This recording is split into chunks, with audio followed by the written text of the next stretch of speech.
السلام عليكم، ازيكم؟ عاملين ايه؟ يا رب تكونوا بخير.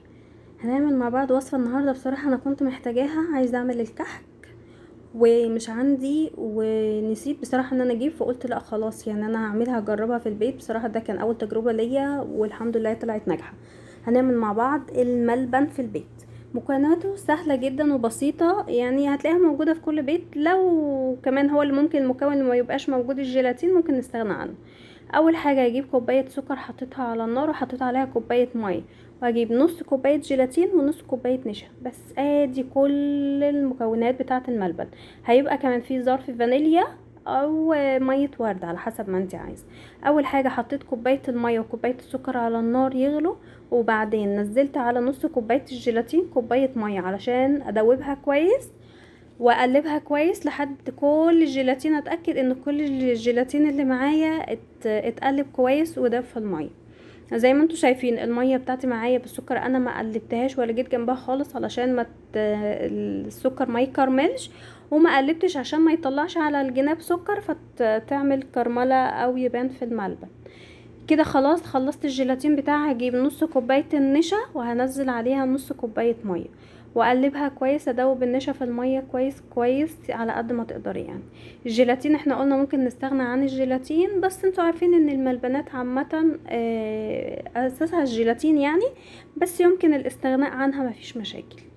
قلبت النشا بتاعتي كويس والجيلاتين، وزي ما قلنا هنحتاج فانيليا او ميه ورد. انا ما عنديش ميه ورد فما فيش مشاكل، انا جبت ظرف فانيليا، باكو فانيليا من دوت ونزلته. وادي هبدا انزل الجيلاتين بتاعي وهنزله كويس. هنزل كل كميه الجيلاتين بتاعتي في الشربات بتاعي او الشيره او السيرب زي ما بتقال في كل مكان، وهقلبه كويس وافضل اقلب، مش هشيل ايدي منه انتوا عارفين عشان الجيلاتين ما يتكتلش.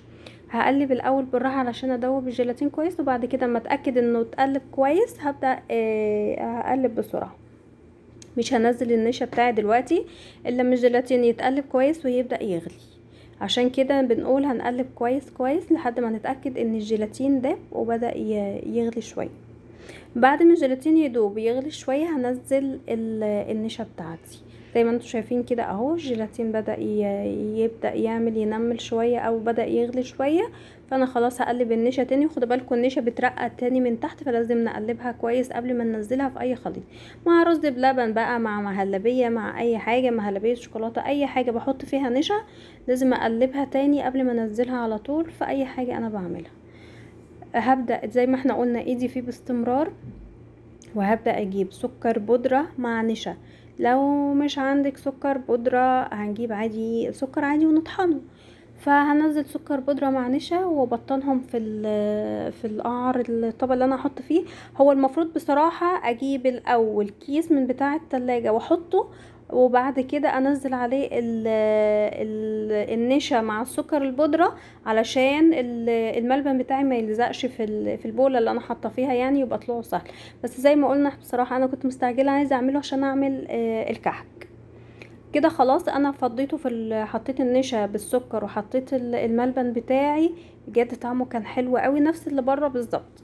هبدأ كمان ابدر بنشا تاني بسكر من فوق علشان ابدأ اعرف اقطعه. هبدأ اقطعه، احط السكينة بتاعتي اللي انا هقطع بيها في نشا او زيت. جربت في زيت حسيتها لأ، فحطيت بصراحة في نشا.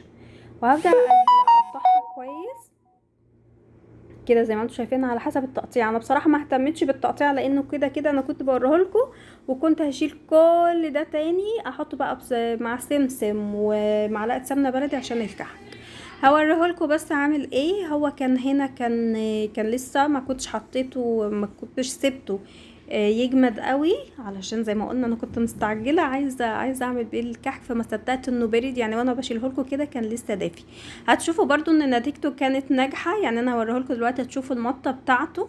بجد كان طعمه تحفه كمان، وكان حلو زي بتاع بره بالظبط. الملبن ممكن في اماكن تجيبيه يطلع حلو يطلع مش حلو، فجربيه في البيت بصراحه مش مكلف. واحنا قلنا ممكن نستغنى عن الجيلاتين. شايفين ادي مطه الملبن والله كان طعمه حلو قوي، جربوه. ده بقى كنت استنيت برد خالص عشان كده لونه بيض كمان. شايفين هو كده ملبن تحفه بجد. وفي بقى دول انا حطيتهم في التلاجة، الجزء ده حطيته في التلاجة علشان يطلع لي، الولاد كانوا عايزين ياكلوه مكعبات كده، فحطيته في التلاجة. قلت ايه برضو ده من الاستعجال يعني، عايزاه يبرد قوي، فحطيته في التلاجة بالظبط مش ما يجيش 10 دقايق يعني. حطيته وطلعته، بجد كان حلو قوي. وقلت خلاص لا انا كده مش هشتري ملبن من بره تاني. ممكن كمان نحط له الوان صناعيه اللي هي الصالحه للاستخدام يعني، وهيبقى كويس معاكي. في نهاية الفيديو اقول ما تنسونيش في لايك كتير وشير كتير. ويا جماعة نسبة 85% من اللي بيشاهدوا الفيديوهات بتاعتي غير متابعين او مشتركين لا في القناة ولا الصفحة. انتظروني في كل جديد. ما تنسونيش في لايك وشير وسبسكرايب واحلى كومنت من احلى متابعين. شير كتير شير كتير شير كتير عشان يستفاد اكبر عدد ممكن من فيديوهاتنا. والسلام عليكم ورحمة الله وبركاته.